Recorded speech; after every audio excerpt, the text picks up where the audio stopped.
Boa noite, igreja. Paz do Senhor Jesus, amém? Irmãos, sentem-se, fique à vontade na casa do Pai. Nós vamos transcorrer o texto fracionado, de forma fracionada hoje.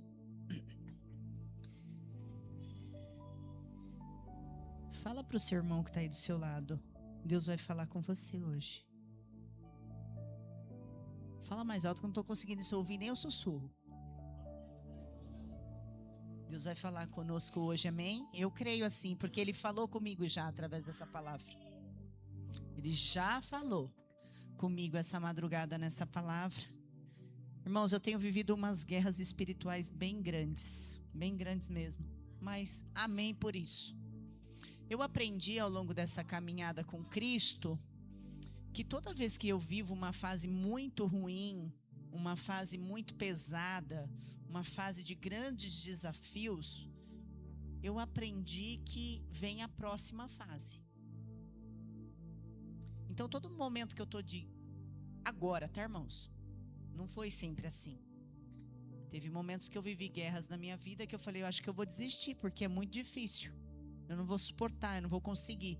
Mas de um tempo para cá, com as experiências que você vai tendo com Jesus e conhecendo cada vez mais Ele no profundo, eu aprendi que eu tô na fase ruim, tô na fase desafiadora, tô numa fase desafiadora espiritualmente, inclusive. E eu sei que a próxima fase é boa. Eu tenho uma certeza de que a próxima fase é boa, que eu fui ali no banheiro enquanto o Dan estava ministrando aqui a oferta, porque nós somos poucos para fazer muitas coisas. Aproveitei este momento e quando eu estava lá, o Espírito Santo de Deus falou assim para mim, não se preocupa não, logo você contará testemunhos, eu creio. E logo mais realmente tem testemunhos para contar sobre toda essa fase. E pensando sobre isso, quando você está vivendo lutas espirituais, principalmente, eu sinto um desgaste muito grande. Eu não sei você, mas a minha energia ela é totalmente sugada. Eu até falei para Samara, né? Eu preciso de vigor. Então, e graças ao meu bom Senhor e Deus, Ele é assim. Ele coloca pessoas na nossa vida para orar por nós, para cuidar de nós, para fazer uma cobertura espiritual sobre a nossa vida. Né? Principalmente nós que estamos aqui na frente da batalha, né? Os soldados eles vão aqui na frente, é ele quem está de frente com o inimigo. Nós lutamos com o inimigo pelas vossas vidas, não só pelas nossas. E como eu tenho assumido essa questão espiritual sobre as vidas, sobre o caderno de oração, então eu tenho sentido esse peso espiritual, porque nós sabemos que não é da vontade do mal que a gente ore pelos outros, nem que a gente ore pela gente mesmo, né? E eu tenho vivido madrugadas muito intensas espiritualmente falando. E uma destas madrugadas foi essa noite. Eu não conseguia dormir, eu tô tendo muita dificuldade para dormir. E eu falei que agora, já que eu fico acordada, eu vou investir no reino. Ponto. Vou desistir de dormir. E essa noite foi isso que eu fiz. Eu falei, bom, dormi 2 horas como se fosse 10. Acordei e falei, Senhor, eu quero que o Senhor uma palavra no meu coração, para mim. E aí ele me deu essa palavra. Então 1 da manhã eu estava lendo essa palavra e imediatamente, quando eu abri essa palavra e comecei a ler essa palavra, fui me alimentando desta palavra, sabendo que ia ministrar hoje. E no mesmo momento eu recebo mensagens instantâneas enquanto eu estou aqui com o celular, porque meu marido sofre com a minha insônia. Aqui, ó, celularzinho claro, aqui chega uma mensagem assim: estou em oração por você esta madrugada. Veio uma pastora, me mandou mensagem: estou orando por você nesse momento. E eu, com meu olhão acordado, vi aquela mensagem por conta da claridade do celular. Aí daqui a pouco passa 2 minutos a outro: estou em oração por você. Deixa eu te falar uma coisa, essa igreja está em oração por você. Há uma igreja que ora por você. É uma igreja, como a gente sempre fala aqui, o teu problema é nosso problema. Então creia nisso. E a palavra que Deus trouxe no meu coração está no livro de Ageu, tá? O profeta Ageu, um dos profetas menores. Eu vou transcorrer essa leitura. São 2 capítulos, irmãos. Alguém já leu Ageu aí inteiro? Não vou falar Isaías, né? Mas alguém já leu Ageu? São 2 capítulos, não tem nem como falar que não leu, né? É só procurar lá, é um profetinha menor. Isso não significa que ele é menos importante, mas por conta do livro dele só ter 2 capítulos, ele é considerado um dos profetas menores. E eu já ministrei essa palavra diversas vezes, mas essa palavra veio ao meu encontro. E quando a Samaria abriu o culto e falou sobre exílio, sobre cativeiro, sobre o povo ali refém na Babilônia, 70 anos, eu falei, o Senhor está na casa. Porque eu não conversei nada com ela, ela não sabia o que eu ia pregar, eu não sabia o que ela ia abrir o culto, eu não sabia nem quem ia abrir o culto, né? E é assim, para você entender que o Espírito Santo de Deus está aqui neste lugar. Sabe, não fique esperando grandes manifestações para achar, nossa, eu senti hoje que Deus está no culto. Não, Deus está aqui, é a casa dele. Não tem como eu ir na dono da casa e o dono da casa não está. Não tem como. Eu creio que Deus está aqui. Então ele vai falar conosco a respeito exatamente do que foi aberto aqui o culto. E eu quero já começando a ler aqui alguns versículos para vocês. No livro do profeta Ageu. Ageu repreende o povo. No 2º ano do rei Dário, no 6º mês, no 1º dia do mês, veio a palavra do Senhor por intermédio do profeta Ageu a Zorobabel, filho de Sealtiel, governador de Judá, e a Josué, filho de Josada, que o sumo sacerdote, dizendo: assim fala o Senhor dos exércitos, dizendo: este povo diz, não veio ainda o tempo em que a casa do Senhor deve ser edificada. Veio, pois, a palavra do Senhor por intermédio do profeta Ageu, dizendo: porventura é para vós o tempo de habitardes nas vossas casas forradas, enquanto esta casa fica deserta? Até aqui, irmãos, por enquanto. Só para você entender o tempo que Deus levantou Ageu, 4 meses. Ageu foi profeta por 4 meses. Vamos entender o que está acontecendo para que a gente possa colocar esta passagem, esta palavra do Senhor através desse livro nas nossas vidas hoje. Amém? Então, comigo aqui, Ageu, ele foi levantado para um tempo de recomeço. Deus tinha uma mensagem para aquele povo. O que está acontecendo? É aquilo que a Samaria abriu o culto. O povo está voltando da Babilônia depois de 70 anos escravos, presos, exilados num poderio. E eles estão voltando, e quando eles voltam, eles veem Jerusalém destruído. Eles veem a cidade santa, eles veem o lugar pelo qual eles desejavam voltar, porque é assim quando nós estamos presos. Nós desejamos voltar para aquele lugar que nos traz paz, que nos traz recordações boas. Era essa a memória que aquele povo, depois de 70 anos, achou que ia encontrar. Só que quando eles chegam lá, está tudo destruído, irmãos. Está tudo arrebentado. Mas o que eles começam a fazer? Eles começam a reconstruir as suas casas. Bom, já que está tudo destruído, vou começar consertando a minha casinha. Vou começar levantando aqui o meu espaço. E eles viviam em meio às ruínas do templo. Eles viviam em meio às ruínas do templo.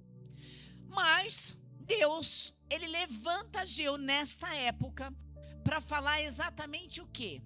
Vai lá, Ageu,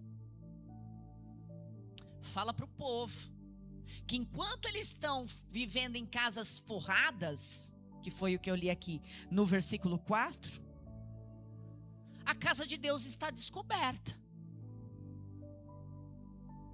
Há um questionamento de Deus, porque o povo falava: ainda não é tempo de edificar o templo. Ainda não é tempo.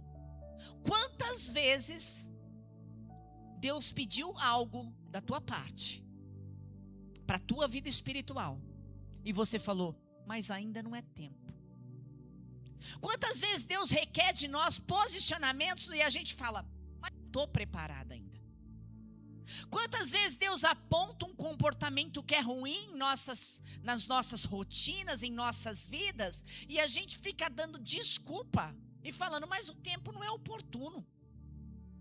Eu não estou preparado. Eu não tenho recursos. Porque era o que este povo pensava. Não havia recursos, não havia como fazer.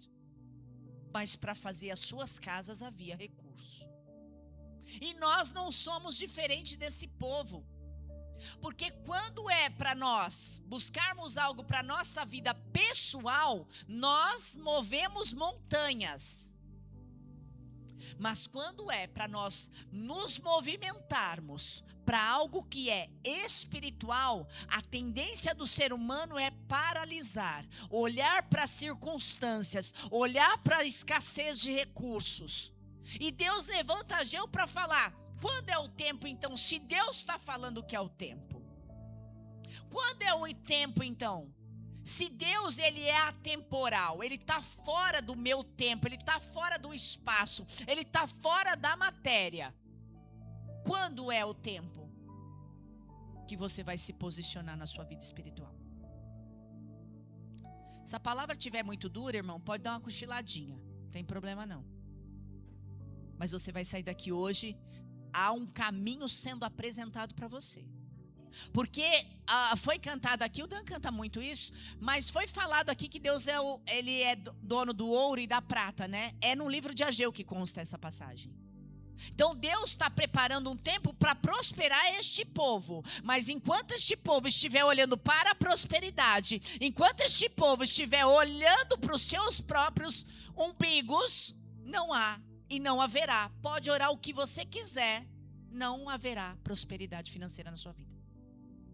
Enquanto você estiver olhando a sua atenção, a sua energia, o seu tempo, você estiver gastando em recursos materiais para conquistas materiais, esquecendo de priorizar as espirituais, porque é isso que é buscar o Senhor em primeiro lugar, você não vai colher deste fruto. E não sou eu que estou falando, nós vamos transcorrer o texto aqui e você vai entender o que está acontecendo com este povo. Então Deus ele vem sobre esse questionamento através da vida do profeta Ageu falando assim, porventura vos tempo de habitardes em vossas casas forradas, então é tempo de forrar a sua casa, é tempo de construir sua vida financeira, é tempo de você buscar as suas coisas materiais, enquanto a sua vida espiritual está na sarjeta. É tempo de eu me concentrar, eu quero uma porta aberta, Senhor, eu preciso ganhar mais, eu preciso de um novo trabalho, o Senhor sabe como é, enquanto a sua vida espiritual está na sarjeta, está na lama, está em meio a destroços porque falta perdão, destroços porque carrega um coração cheio de mágoa, destroços porque só fica olhando para o passado. E você vive na vida espiritual em meio a ruínas, querendo construir coisas materiais. Deus não vai te prosperar. É uma má notícia que eu tenho para te dar essa noite. Porque se as tuas condições forem estas, irmão, eu quero te despertar. Eu quero ser o teu despertador, mas eu não tenho poder de tirar você da sua cama. O despertador, ele tem poder de te acordar, mas ele não tem como tirar você da sua cama, se você não quiser levantar dessa zona de conforto. Eu quero ser o despertador hoje nessa noite, eu quero te acordar, eu quero te despertar, porque por muitas vezes eu fui esse povo exilado, que volta de ser escravo, sofrido, e volta às práticas das mesmas coisas que levaram eles para o exílio. Deus quer chamar a nossa atenção, e a minha atenção, e essa palavra falou comigo primeiro. E essa palavra falou comigo primeiro, não porque eu fico buscando as coisas materiais, mas porque muitas vezes a gente fica caminhando em círculos, vivendo as mesmas situações, porque não aprendemos com a fase anterior das nossas vidas. Este povo estava acabando de ser liberto por Deus. Mas, ao invés deles voltarem gratos, Ao invés deles voltarem glorificando a Deus, não, eles olham toda aquela destruição e continuam deixando Deus em segundo lugar. Ao invés deles falar, nossa, eu não quero nunca mais viver a Babilônia na minha vida. Eu não sei vocês, irmãos, mas eu não quero viver a Babilônia na minha vida. Nunca mais. O que eu tenho que fazer, Deus, para não viver? Porque eu não quero. Porque de verdade a gente vai se acostumar sim com as Babilônias. Vamos nos acostumar, se é que você já não está. Mas nós precisamos hoje libertar a nossa mente da Babilônia. Porque a Babilônia, eles saíram de forma geográfica daquele lugar. Mas a Babilônia entrou com eles junto a Jerusalém. E quantas vezes você se afasta de lugares de forma geográfica, mas aquele lugar não se afastou de você. Então aquele povo, ele estava assim, sendo liberto fisicamente, mas as cadeias mentais continuavam aprisionadas num sistema babilônico. Porque eu e você, enquanto não prioriza Deus, enquanto não... Peraí, irmãos, tá ruim hoje.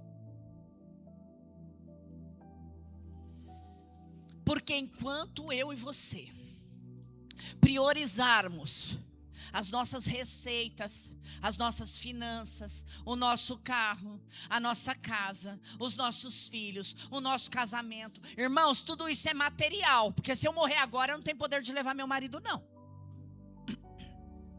Salvação é individual. Filho é importante, casamento é importante, mas eu conheço um monte de gente que entre ela e Deus tem um filho, entre ela e Deus tem um marido, entre ela e Deus tem um carro, entre ela e Deus tem a casa, entre ela e Deus tem a família. Ou você rompe de uma vez e é só você e Deus, e aí só você e Deus você tem poder de carregar todo mundo na sua casa, não se preocupa. Não se preocupa. Então, quando a gente olha para eles aqui, o Senhor está querendo chamar a atenção. Poxa, vocês não aprenderam com o que vocês viveram lá na Babilônia? Vocês saem fisicamente da Babilônia, mas entram aqui com o espírito babilônico em vocês? Porque, irmãos, eles achavam que eles iam chegar lá e tá tudo lindo, maravilhoso como eles deixaram. Não estava. Estava tudo destruído. Estava tudo destruído. E Deus, o que Ele esperava? Deus espera de nós o quê? Gratidão. Não foi dito aqui? Devolva, não é dar. É devolver. E devolver, alguém já fez para mim antes. Ou não? Deus já fez para mim antes, irmão. Não tem nem como eu falar assim, olha, desculpa, eu posso, se for muito dura a palavra hoje, fala com o pastor no secreto. Tá? Que ele não deixa eu mais pregar, tá tudo certo. Mas, irmão, não tem como você falar que você não tem dinheiro para dar um dízimo na igreja. Não tem como, você respira, você come o quê? Não tá comendo picanha, mas tá comendo ovo? Alguma coisa você tá comendo, então Deus já te ofertou a condição. Como que você não tem? Você não tem, é princípio. Hoje eu perguntei, eu adoro esse meu cliente que é ateu, acho que eu já falei várias vezes dele aqui, e eu falo para ele, que eu uso ele muito como exemplo. Eu perguntei assim para ele, por que o senhor é bom? Por que o senhor tem princípios cristãos sendo ateu? Porque ele tem muito mais princípio do que cristão que eu conheço. Ele falou, porque esse Deus aí de vocês, o jeito que vocês falam, vocês é bonzinho porque vocês querem a recompensa. Olha o que ele falou para mim. Vocês são bonzinhos, vocês fazem tudo certinho, porque vocês têm medo de ir para o inferno. Eu não acredito, eu não tenho esse problema. Então eu só sou bom, porque se nós não formos bons, nós não vivemos em sociedade. É uma autossobrevivência ser bom. É uma autossobrevivência se eu quero viver em humanidade, em irmandade. Caramba! Porque o cristão não pensa assim. O cristão é o primeiro que vai dar o golpe no outro. É o que passa a rasteira. Ou vocês não conhecem ninguém da igreja que faz isso? Não deveria. Não deveria ser assim. E muitas vezes nós cristãos queremos barganhar com Deus, sim. Também foi dito isso aqui, não foi? Nós fazemos porque queremos algo em troca. A recompensa, ela vai haver. O que Deus vai olhar é se quando você faz é porque você quer algo em troca, ou se quando você faz é por gratidão e aí eu te recompenso. Deus, ele nos recompensa por gratidão, não por obrigação. Você fez, eu tenho que fazer por você. Não, Deus não tem que fazer nada por mim. Ele já fez tudo por mim. O que mais que eu quero? Ele já deu o único filho. O que mais que você quer que Deus faça para você, irmãos? E aí Deus olha esse povo voltando do exílio, que sofreu 70 anos na mão da Babilônia. Deus pensa, vão chegar aqui, vão olhar para minha casa, vai ter olhar os destroços lá, alguém vai começar a levantar tijolo. Não, eles foram correr atrás dos interesses dele. E quantas vezes nós deixamos as coisas de Deus para correr atrás dos nossos interesses pessoais? E aí lá no versículo 5, fala assim para nós, do AG1, tá? Ora, pois assim diz o Senhor dos Exércitos, considerai os vossos caminhos. Irmãos, considere por onde você já passou. Deus está falando assim, vocês não lembram do que vocês viveram há pouquinho tempo atrás? Vocês lembram os caminhos que vocês trilharam, caminhos de dor, que aos seus olhos pareceu que era bênção, mas foi maldição? Olha para trás, olha por onde vocês andaram. Vocês estavam presos até outro dia.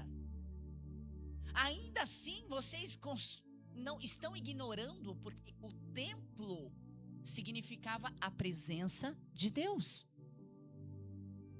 Vamos trazer para os nossos dias de hoje. Irmão, sem a presença você não é ninguém. Eu não sou ninguém.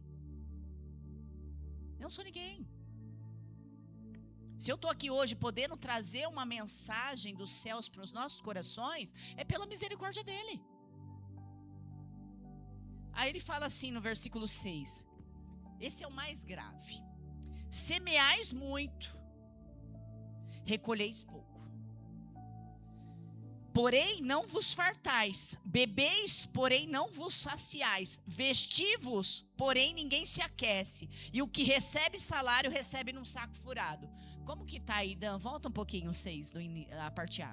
Vocês semearam muito e colheram pouco. Comem, mas isso não chega para matar a fome. Bebe, mas isso não dá para ficarem satisfeitos. Põe roupa, mas ninguém se aquece. O que recebe salário, recebe para colocá-lo numa sacola furada. Alguém se sente semelhante assim? Porque eu já me senti assim, irmãos. Não é pecado falar que errou, tá? E que se sentiu assim, isso não é pecado. É reconhecer aonde nós estamos falhando, aonde nós estamos tropeçando. Porque aí Deus vai falar o que para eles através da vida do profeta? Deixa eu falar uma coisa. Vocês não estão vendo o que está acontecendo? Vocês estão plantando muito, vocês estão trabalhando muito para vocês, mas a terra não está dando o que ela deveria dar. Vocês estão usando roupa, mas não se sentem aquecidos. Você tem uma casa, mas você não tem um lar.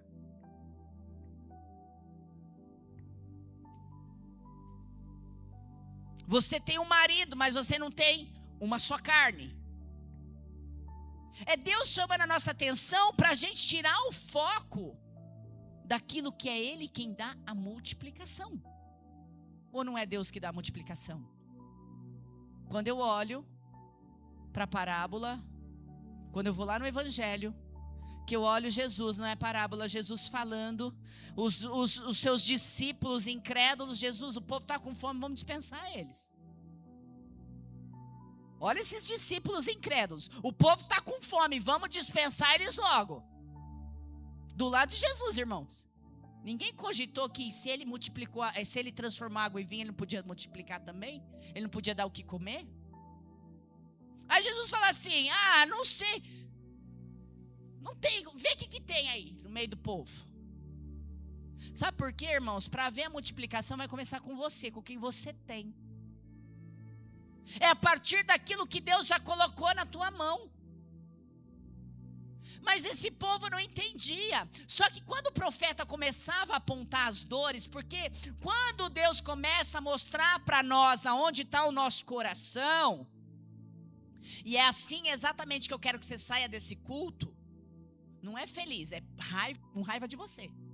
É assim que eu quero que você saia daqui hoje. Com raiva de você. Porque se você está vivendo essa situação e eu não preciso saber qual, foi porque em algum momento você não posicionou como Deus gostaria, ou como Deus te deu direção. Porque quando Moisés vê a sarça ardente, aquela voz que fala com ele, irmãos, ele estava no meio do deserto, ele estava sem recurso nenhum. O problema é que a gente quer Deus fazendo nas nossas vidas com os nossos recursos na hora que eu quero. Deus, ele vai fazer se você tiver recurso. Se você não tiver recurso, ele faz, irmãos. Não se preocupe em ter, em acumular e tem que ser desse jeito. Não tem que ser desse jeito. Porque o teu Deus, ele é improvável. O meu Deus, ele trabalha com o improvável. Ele não trabalha com aquilo que o homem pode fazer. Não, multiplicação nunca vai ser da minha mão, nem da tua. Aqueles peixes foram apresentados para Jesus. Aqueles pães foram apresentados a Jesus. Ó, tem isso aqui. O que Jesus faz na hora? Levanta e dá graças a Deus. Só que se você tiver com 2 peixinhos e 5 pão na sua casa, você amaldiçoa. Quando você tiver com um pouquinho peixinho lá na sua casa e pouquinho pãozinho, você amaldiçoa. Você não levanta e fala: Senhor, eu dou graças a Deus, eu só estou comendo arroz hoje, mas eu dou graças a Deus. Você não faz isso. Aí você não entende porque o teu salário não dá. Aí você não entende por que você se esforça tanto, que você trabalha tanto de sol a sol e os resultados não acontecem. Porque o princípio da prosperidade é a gratidão. Em tudo dá graças. Aí você entra no teu carro, você reclama do teu carro. Se você não tem um carro, você reclama do motorista do Uber, em vez de você abençoar. O Uber tá caro. Não, o Uber não tá caro, é você quem ganha pouco. Abençoa o Uber. Eu aprendi esse princípio, eu ensino lá em casa. Eu não pago ninguém, eu abençoo. Eu não pago ninguém. Eu vou no mercado, eu estou abençoando o dono do mercado, porque aquele dono do mercado está abençoando quantas famílias que trabalham lá? Quantos são os funcionários que são abençoados através do dinheiro que você gasta lá no mercado? Então, mudar o nosso olhar para a gratidão é um olhar dos céus aqui na terra. Porque é esse o princípio da multiplicação, quando Jesus levanta e apresenta. E no final, porque nunca ninguém fala isso, só fala da multiplicação. No final sobram quantos cestos? 12, né? 12 cestos? Sobram 12 cestos. Jesus falou: recolhe tudo, guarda o que sobrou. Porque Deus, ele sempre deixa um excedente para nós. Então esse povo estava sendo chamado a atenção, por quê? Porque eles queriam multiplicar a terra, os grãos, os frutos, com o trabalho das mãos dele. Irmãos, um agricultor, você nunca vai ver, nunca, escuta o que eu vou falar, vocês nunca vão ver um agricultor ateu. Nunca. Sabe por quê? Porque para plantar tem que ter fé, porque quem dá o crescimento é Deus. Pode vir uma chuva, pode vir uma seca, pode acontecer um monte de coisa, ele pode perder aquela lavoura inteira no ano. Quando você começa a olhar para a natureza, para os princípios da natureza, que foi o teu Criador, Deus Pai fez esta natureza para que eu e você pudesse contemplar, para que nós pudéssemos observar. Irmãos, outro dia eu não sei se é pecado que eu vou falar, uma heresia, será? Se for, pastor, depois edita. Eu cheguei em casa, a minha cachorra com o sorriso daqui a aqui. Que amor, irmãos. Eu falei pro Dan: amor, eu acho que é assim que Deus ama a gente. Se você chega com raiva, se você chega bravo, se você chega ignorando ela tá feliz para te receber. Um amor, irmãos. Você pode estar cheiroso, fedido, bravo, mal-humorado, com dinheiro, sem dinheiro. O amor dela para mim sempre é igual. Eu sempre sou recebida da melhor maneira possível. Não é assim com o Bartô? Você pode acabar de brigar. Aí outro dia eu falei pro meu marido: acho que Deus é assim, é esse amor, não tem como explicar o amor que aquele bichinho sente por nós. E ele é parte da criação de Deus.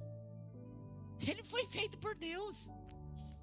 Então Deus nos olha com aquele amor. Meu, você fez tudo errado. Deus está te amando, Ele quer te receber, Ele não vai te apontar. Mas quando a gente usar esse princípio, usar os princípios de Deus na ordem, na cronologia correta. Porque não é errado você plantar, você se preocupar com a sua vida financeira, material. É a ordem dos fatores que altera o resultado. É bom, irmãos. O dinheiro é bom. O dinheiro é bom, ele vai proporcionar uma vida boa. Agora, para que você quer prosperar? Para você só? A Bíblia já vai te condenar. Você não prospera porque o seu desejo é só para você. Não sou eu que estou falando, é Tiago. Tiago 4, se eu não me engano. Orar e não responde a oração, por quê? Porque a sua oração é só para você. Os deleites é só para os desejos do seu coração, para mais ninguém. Reino nem existe na tua oração. E essa palavra foi vindo no meu coração, e aí eu fiquei pensando, é verdade. Quantas vezes eu trabalhei. Sabe quando você trabalha? Trabalha, irmãos, e trabalha, e entra dinheiro, e não dá. Caramba, e não dá. Aí outro dia meu marido falou assim, nossa, mas até quando vai ser assim, né? Ele falou pra mim, até quando é assim? É assim até a gente entender a ordem dos fatores. É assim, eu não me preocupo, irmãos. Eu tô aqui, meu marido é testemunha. Eu não me preocupo, eu sou extremamente ansiosa com o futuro. Mas eu sei em quem eu tenho crido. Eu sei em quem eu tenho crido, eu já tive vivências disso, eu já tive experiências. Deus às vezes, Ele está em silêncio na tua vida, mas o silêncio de Deus não é abandono. O silêncio de Deus não é abandono. Ele não te abandonou, Ele está fazendo, é você quem não está vendo. E eu falo para o meu marido, eu falo, Deus proverá. Deus proverá, irmãos. Você está semeando muito e colhendo pouco, mas está buscando o reino em primeiro lugar? Filho, a hora que você olhar para trás, a tua colheita vai ser farta. Você vai ter para dar, para emprestar, para plantar mais, para plantar na lavoura alheia.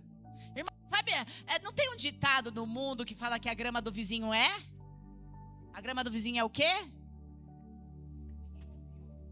Nunca ninguém ouviu, só eu? A grama do vizinho é o quê? Não, irmãos. Isso é o que o mundo fala. A grama mais verdinha é aquela que é regada, cuidada. Essa é a mais verdinha. Não é a do vizinho, não. É a que é melhor, é cuidada. Então, se eu e você começar a cuidar melhor da nossa vida espiritual, a tua grama fica tão verdinha quanto a do vizinho. Não se preocupa com a do vizinho, não. Porque a hora que ele vê a tua, ele vai perguntar, nossa, o que está acontecendo, hein, irmão? Que a tua grama está verdinha, hein? Porque ele vai ter essa mentalidade, a grama do vizinho é melhor.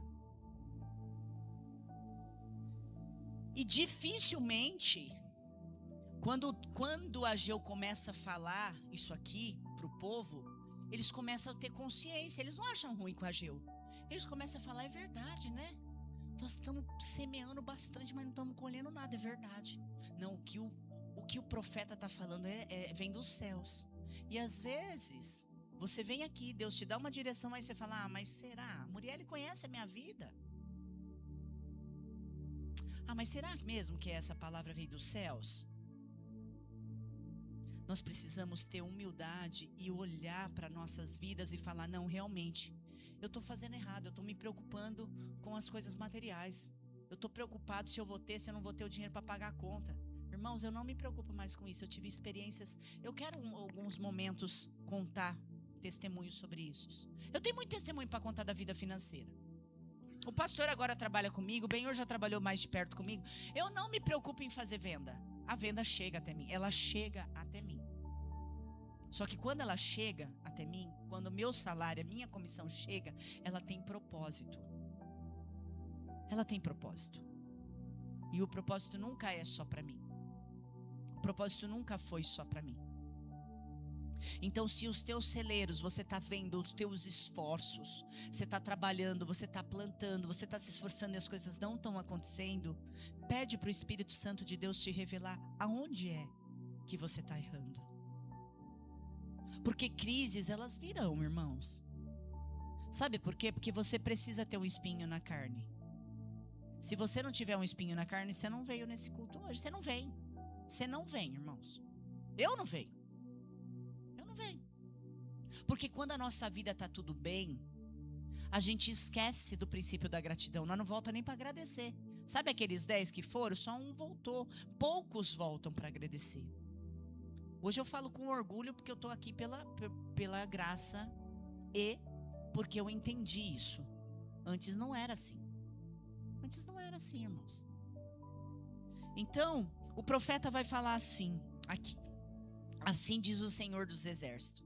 Considerai no 7, considerai os vossos caminhos. Subi ao monte, trazei a madeira e edificai a casa, e dela me alegrarei e serei glorificado, diz o Senhor. Ou seja, Deus, ele quer usar as nossas vidas para glorificar o nome dele aqui na terra. É para isso que Deus quer te prosperar financeiramente. Não é para você esnobar o irmãozinho porque você tem e o outro não tem. Não é para você não dar uma carona por irmão porque agora você tem um carrão, agora você não dá carona por irmão. Não é para isso que Deus nos chamou. Deus nos chamou para nos prosperar, sim, mas para que isso venha de retorno para o reino. E o reino são as pessoas. São as pessoas. É ter condições. Não foi dito que é melhor dar aqui? É melhor dar, não é? É melhor dar, não é, irmãos? Não é verdade? Não é melhor você dar para alguém e você falar, nossa, eu preciso emprestar. Lorena, você não quer me emprestar um dinheiro? É terrível, né, irmãos, quando a gente precisa do dinheiro emprestado. A Bíblia fala que é melhor você ter para emprestar do que você pedir emprestado. Então, que a minha oração e a tua oração seja, Senhor, que eu possa emprestar para muitos, que eu possa abençoar a vida de muitos. Me dê recursos financeiros para abençoar o teu reino, a tua casa. Porque a casa de Deus aqui estava desamparada. Esse povo, ele tinha condições, porque se eles tiveram condições de construir suas próprias casas, eles tinham condições de levantar o templo. E aí eles entendem essa mensagem. Eles não vão lá e falam, quer saber, esse cara tá louco, eu não vou seguir nada disso. Não, eles começam a reconstruir o templo. Eles entendem, poxa, é verdade, a gente tá plantando, tá colhendo, tá tudo dando errado. Eles entendem, começam a obedecer. Só que chega um momento, irmãos, eles começam a ficar desanimados. Porque é assim. Toda vez que você se posicionar diante de Deus, não pense que as coisas vão dar certo sempre. Não vão. Porque eles começaram a colocar aqueles tijolinhos, mas eles continuavam semeando e não está acontecendo nada. Assim também é nós. Porque nós achamos, porque agora nos posicionamos, vamos sair daqui no próximo culto totalmente prósperos, dando dinheiro para todo mundo, abençoando todo mundo. Não é assim. Deus, ele quer ver consistência. Peraí, deixa eu ver até que hora que esse povo vai levantar o tijolo. Deixa eu ver assim, até quando ele vai me adorar dessa forma. Deixa eu piorar, apertar um pouquinho, porque o mal, vocês sabem que quem criou o mal foi Deus, né? Vocês sabem disso, né? Só tem um poder. Peraí, vai lá então, visita a vida de Jó. Pode tirar, tira tudo. Tira tudo, vai lá, tira tudo. Vamos ver como Jó fica. Deus faz isso com a gente. Ele nos prova. Ele prova a intenção dos nossos corações. Mas aí, muitas vezes, eu e você vacila nessa prova. A gente sai da igreja.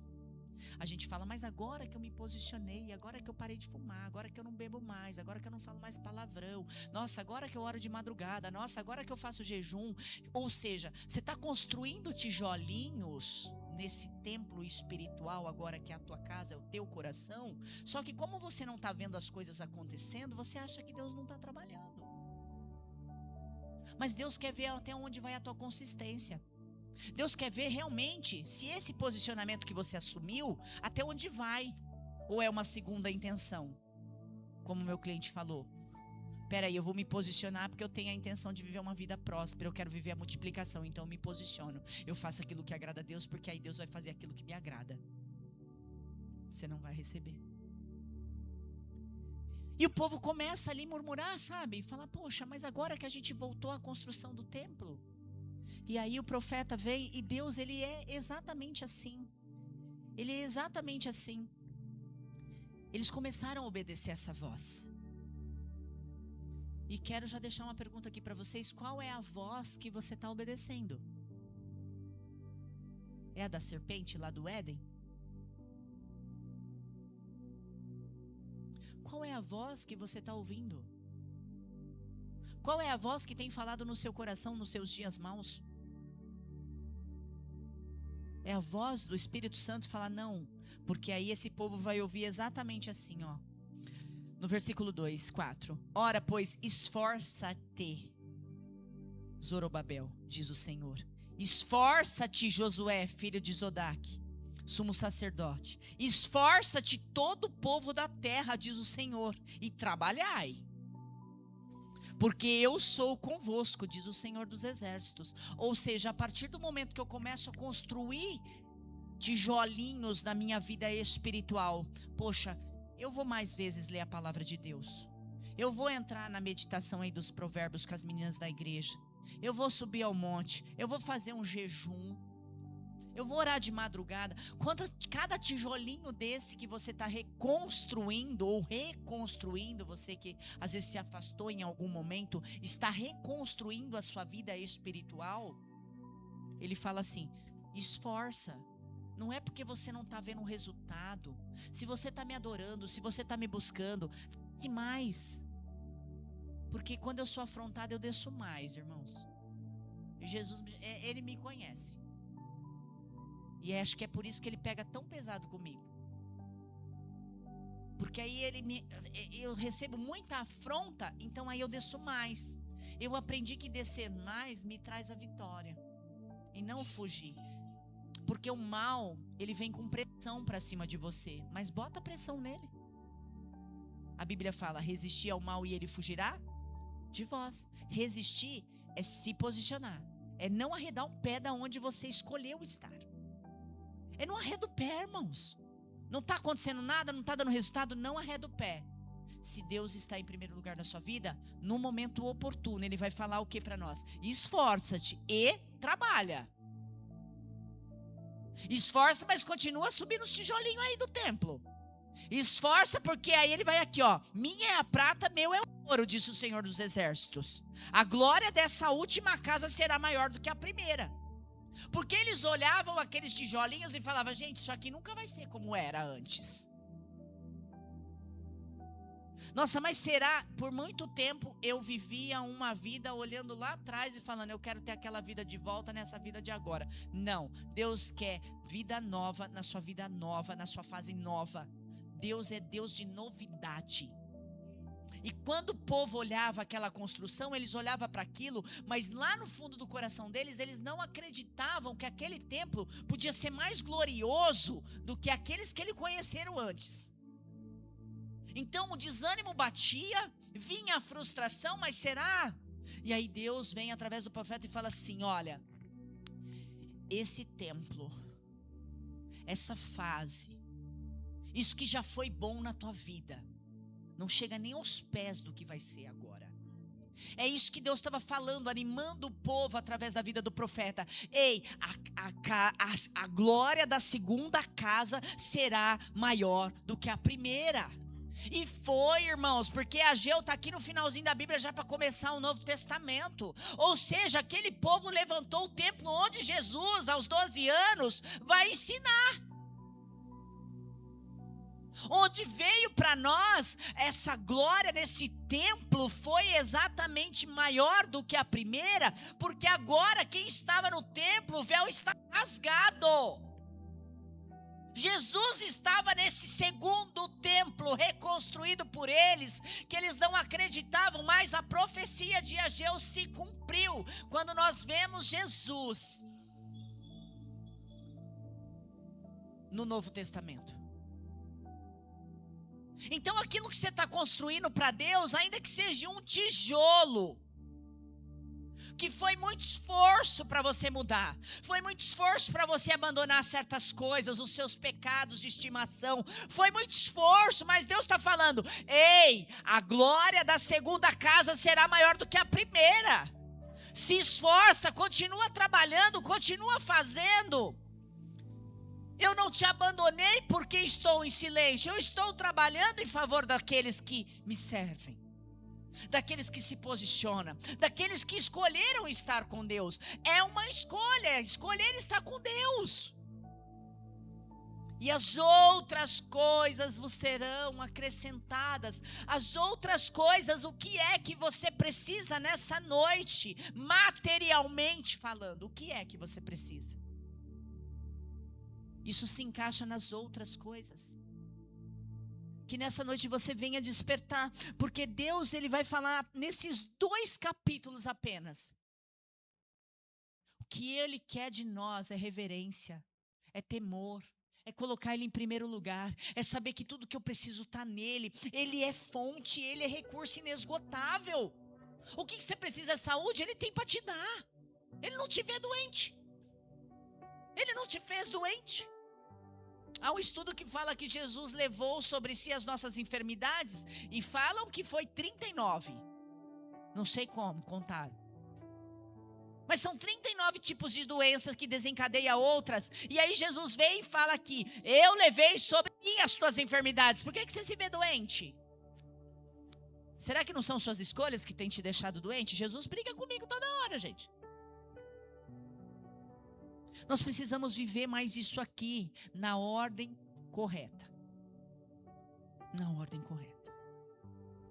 Eu sei que muitas vezes é um sacrifício vir no culto, porque a gente trabalhou o dia inteiro. Aí eu quero que toda vez que bater aquela preguiça de você vir na igreja, ou de orar, ou de fazer um jejum, você lembra que é um tijolinho. Aí Jesus fala o que para você? Se esforça e continue trabalhando, porque a glória da segunda casa será maior do que a primeira. Deus tem algo grande para te entregar, mas Ele quer ver a tua consistência. Ele não quer Maria vai com as outras. Ele não quer aquele que dá 2 passos para trás, 2 para frente, 3 para trás. Ele não quer. Ele não pode contar com pessoas assim. Ele precisa contar com gente que sabe por onde está caminhando. Só tem um caminho, irmão. Por isso que o caminho é estreito. É só um. Só passa você e Jesus. Não passa mais ninguém. Só passa eu e você por esse caminho. E esse caminho é até depois do fim, irmãos. Até depois do fim. Até nós vencermos o nosso último inimigo, que é a morte. Deus, Ele quer te abençoar em vida. Eu não sou a favor da teologia da prosperidade, não sou.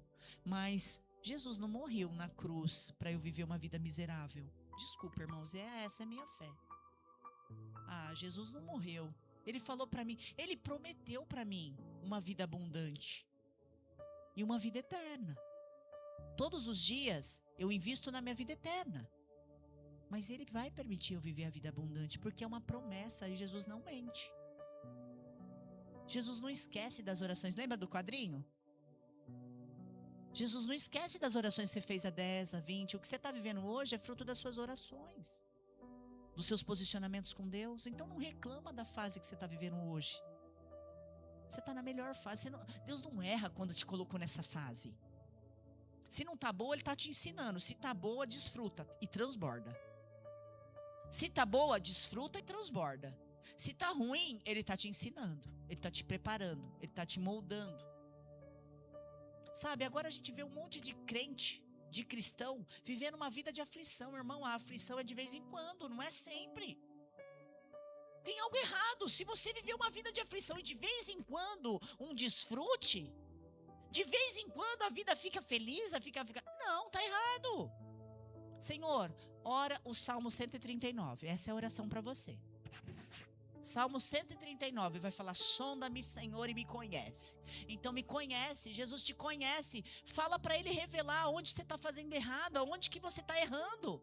Senhor, eu estou me posicionando na minha cabeça, eu acho que eu estou fazendo tudo certo, mas os resultados estão mostrando que eu não estou fazendo.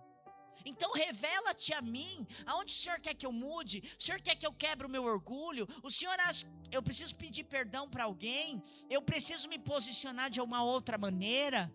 Me mostra, se revele a mim. Gente, faz essa oração. Não existe macumba e tem a boa cumba, não é a boa cumba, tá? Isso não é boa cumba, mas ora lá todas as noites o Salmo 139, é o salmo que eu e o meu marido mais escutam em casa. A gente coloca onde fica fazendo as coisas, escutando os salmos. Porque eu quero que Deus revela a mim, irmãos.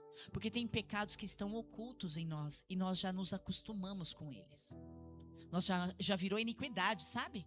A gente acha que é normal. Porque vai chegar um tempo que vai ser normal, irmãos, alguns pecados. O povo vai achar que é normal, se é que a gente já não está vivendo essa fase. Dentro da igreja. O pecado entrou na igreja e fez morada. Por quê? Porque nós não nos posicionamos como santos. Eu gostaria que você ficasse de pé, eu quero orar pela tua vida, pela minha vida. Irmãos, a glória da segunda casa será maior do que a primeira. Creia nessa promessa. Mas Deus está falando o quê? Se esforça, continua subindo os tijolinhos aí. Continua fazendo para me agradar. No tempo oportuno, Deus vai te abençoar, irmãos. Irmãos, Ele abriu o mar. Pedro andou sobre as águas. Agora não vou lembrar o nome, está na Bíblia, tá? Mas chegam em Jesus e falam: Jesus, eu preciso de uma única palavra, só uma palavra tua, e eu vou lá na minha casa e meu servo é curado, ou minha filha é curada, eu não vou lembrar. E ele fala: nossa, eu não conheci fé maior que essa. Irmão, você só precisa de uma palavra de Deus, sabe qual? Sim. É essa palavra que eu preciso de Deus todos os dias. É Ele falar um sim para mim. Eu abri meus olhos. E Ele falou sim. Quando você abre os olhos pela manhã, Deus está falando sim. Eu estou te dando uma nova oportunidade de vida. É uma folha em branco. Deixa Deus agir na tua vida. Seja mais intuitivo, tenha aquela voz sensível, a voz da sensibilidade, é a voz do Espírito Santo. Ela fala conosco, ela nos direciona. Que nessa noite você possa entender que a glória da segunda casa é muito maior, ou seja, aquilo que Deus tem para a tua vida é muito maior daquilo que você já viveu, que já foi bom. Já foi, irmão, já foi bom. Se foi ruim, já passou também. E se foi bom, para de olhar para essa fase e tenta entender que aquilo que Deus tem para a tua vida é melhor do que você está vivendo agora. A próxima fase é melhor do que a que você está vivendo agora. Mas Deus quer você nessa fase. Como você vai se comportar diante dele nessa fase? Ou boa, ou ruim, ou escassa, ou na doença, ou na pobreza, ou na riqueza. É Deus, irmãos. Ele tem que estar em primeiro lugar na nossa vida. E não de forma hipócrita. Nós precisamos ter atitudes de quem tem Deus em primeiro lugar. Em todas as áreas da nossa vida.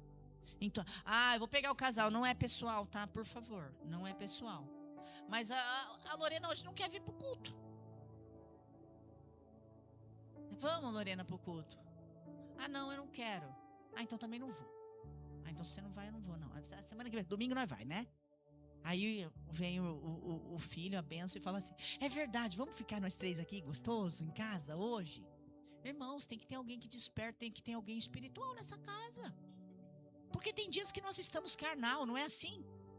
Tem dia que nós somos carnes, e somos mesmo. Nós não temos que lutar contra a nossa carne. Então a gente precisa entender que Deus só quer um posicionamento seu. Ele só quer um. Sabe por quê? Você fica esperando os recursos. Deus só quer um passo.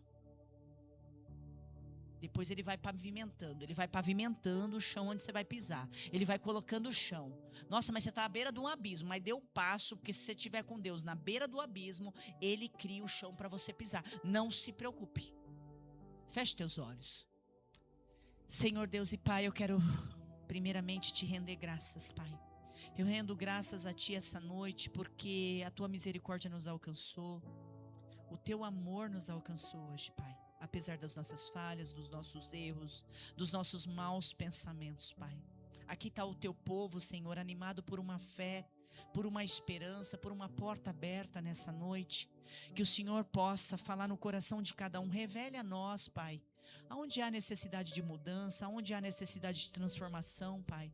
Porque nós queremos viver o melhor dessa terra. Há uma promessa, o Senhor nos prometeu que nós comeríamos o melhor dessa terra. E nós queremos comer o melhor dessa terra, Pai. Mas não tem sentido a nossa vida comer o melhor dessa terra, nos fadigar, Senhor, nos cansar sem a Tua presença. Nós queremos viver banquetes, nós queremos viver o melhor dessa terra, mas na Tua presença, Senhor.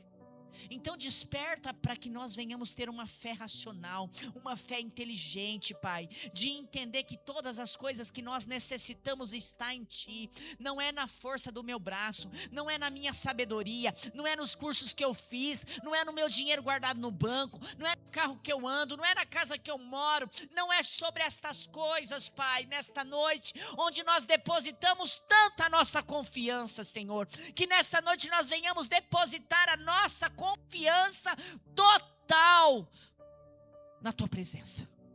Caminha, Senhor Jesus, vai sendo aquela voz atrás de cada filho, nos direcionando, não é por aqui, é por aqui. Faz isso, não faz aquilo, nos dá direção, Pai.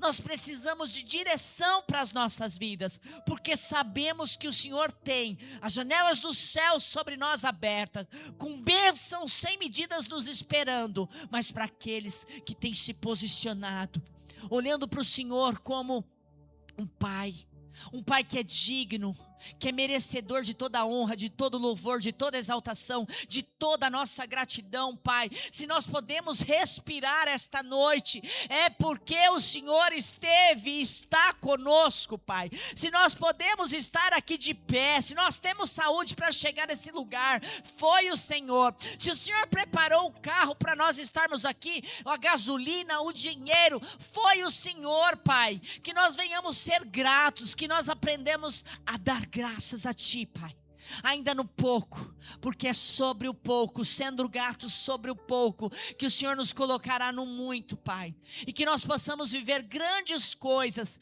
que a glória da segunda casa venha a ser maior do que a primeira, para honrar e glorificar o Teu nome, Pai.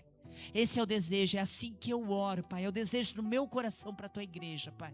Para a minha vida, para a vida dos meus irmãos. Que nós possamos sair daqui convictos, confrontados, Pai, com o nosso viver, ou a maneira que decidimos viver, mas que nessa noite nós escolhemos viver da maneira que Te agrada, Pai. Ainda que doem nossas almas, ainda que não tenham que ser ditos, que posicionamentos têm que ser assumidos. Nós queremos viver o profundo, o secreto e o sobrenatural.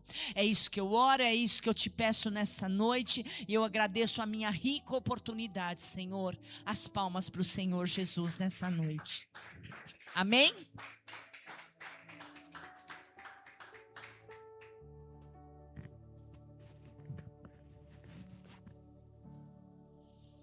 Amém, amados? Se fosse uma igreja neopentecostal, o tema da mensagem hoje, pastor, ia ser a chave da prosperidade. Se fosse na igreja